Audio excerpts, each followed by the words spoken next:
You should generate enough teenage crushes to fill Seoul's World Cup stadium.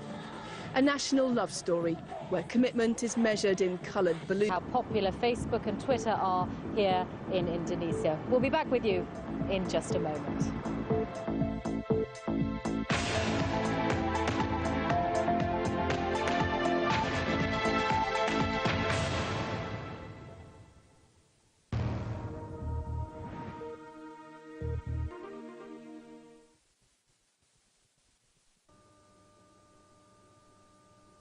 More monsoon showers for Hong Kong, Beijing and Singapore. More thunderstorms for northeastern states of the USA. Some very heavy rain running into the south of the Great Lakes in the next 24 hours as well, particularly for Missouri, Iowa and Illinois. Welcome to Impact. I'm Michelle Hussein in Jakarta with special coverage as our Power of Asia season continues. We're looking at the rapid rise of social media in Indonesia, which now generates a remarkable 15% of all the tweets in the world. One blogger thinks she knows why that is. Twitter and other social media eventually serves to give this sense of communality.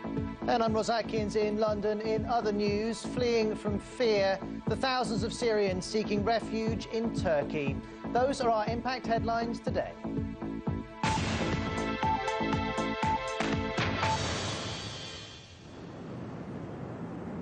Welcome to this special edition of the programme from our team in Jakarta. The Power of Asia is the season of programmes that's beginning across the BBC, and it's giving us an opportunity to explore many compelling stories, and some of the stories behind the headlines and some of the social trends that are taking place in Asia today.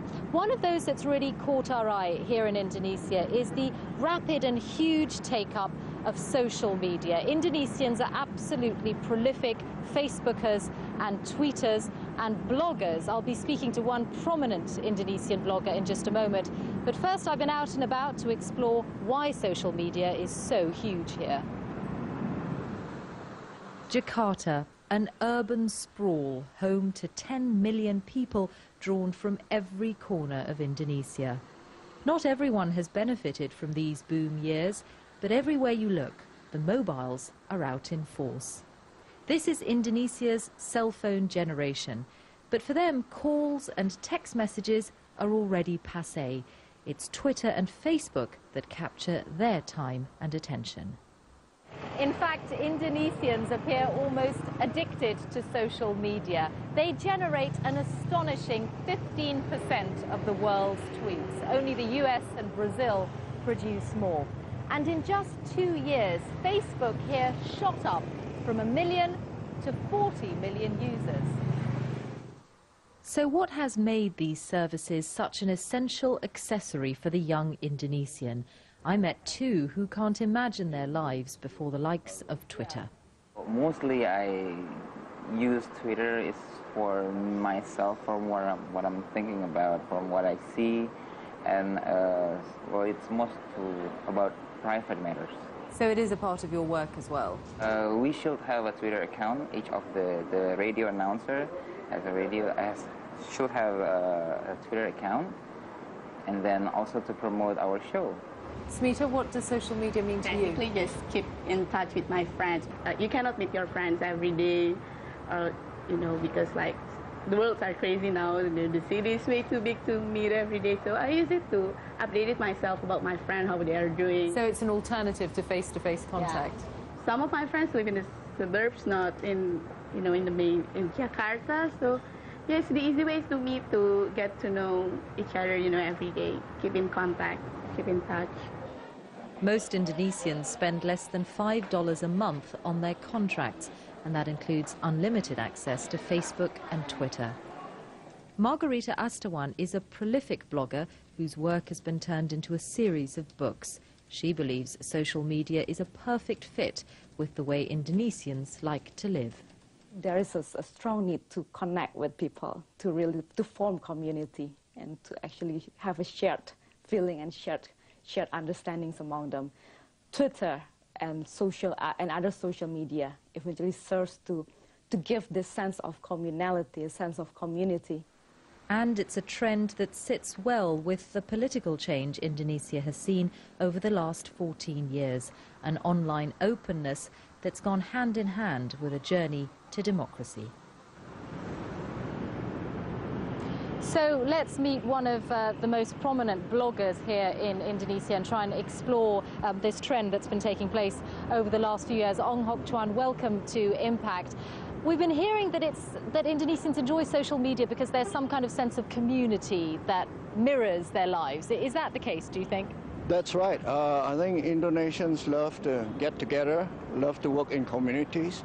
My company, we organize Pesta Blogger, which is the biggest gathering of bloggers in Indonesia. Last year we had about 1,500 people. Part of the run-up to it is that we organize these blog shops in different cities.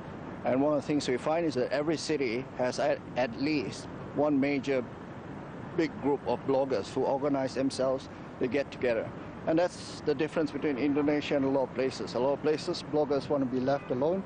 Indonesia, they love to meet up, they love to chat, take photographs, do everything together. It gives social media a different depth. But I wonder, what kinds of things do people actually blog about? I mean, is it more social than political here? Generally, personal blogs here are a lot. The best read, the most read blogs actually are fashion blogs. Teenage girls that actually talk about fashion, they do fashion. Lots of people read them, and then they go on to start businesses, selling clothes. So lots of, fashion blogs, personal blogs, a lot of it is personal. Actually, there are very few political blogs here. And why is that? Is that because people are afraid of writing about politics? On the contrary, I think it's because Indonesia has got freedom of expression, freedom of information. So there's no hand-up feeling to try to change things politically because, there is already the information in the papers. So people then tend to focus on other things. But there are many frustrations. I mean, look at the figures on corruption, for instance. This is one of the most difficult places in the world to do business. Yeah, and people do take that in stride. I mean, if there's corruption, they tweet about it, they Facebook it, and occasionally they would pressure the government to do things. Is there other examples of that happening?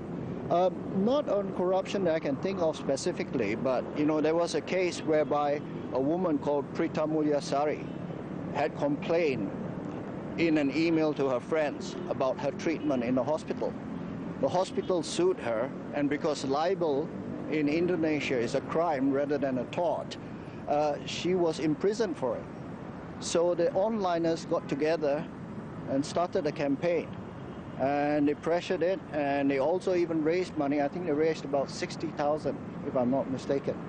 And because of that, there's so much pressure put on the company that they rescinded their charges against her. And she's now using that money as a war chest to sue them back.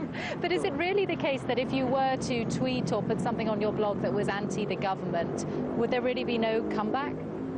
Lots of people tweet all the time about the government, and there is no comeback. There is the information minister that tweets as well, and he's got as many critics as he's got supporters. So, it's actually, Indonesia is really free, and, people are enjoying that freedom. And isn't that such a striking contrast to other parts of Asia? Oh, definitely, definitely. I think a lot of Asia should come here and learn what Indonesia is about. Ong Hok Chuan, thank you very much for joining the program today. I'm hoping Mr. Ong actually manages to maybe give us a mention on his blog because it's one of the most read in Indonesia. But we are also on Twitter. If you'd like to follow my tweets, it's Michelle Hussein, BBC. There's nothing like an on-air plug, of course. And don't forget, there's lots of coverage of our Power of Asia season online. You'll be able to see some of the features that we've run again and also get a sense of what more we have in store for you over the next 4 weeks. For the moment, though, from Jakarta, back to you, Roz. Thanks, Michelle. Don't worry, I'm already following you on Twitter. There's Michelle Hussein in Jakarta. We'll be back with her very soon here on Impact.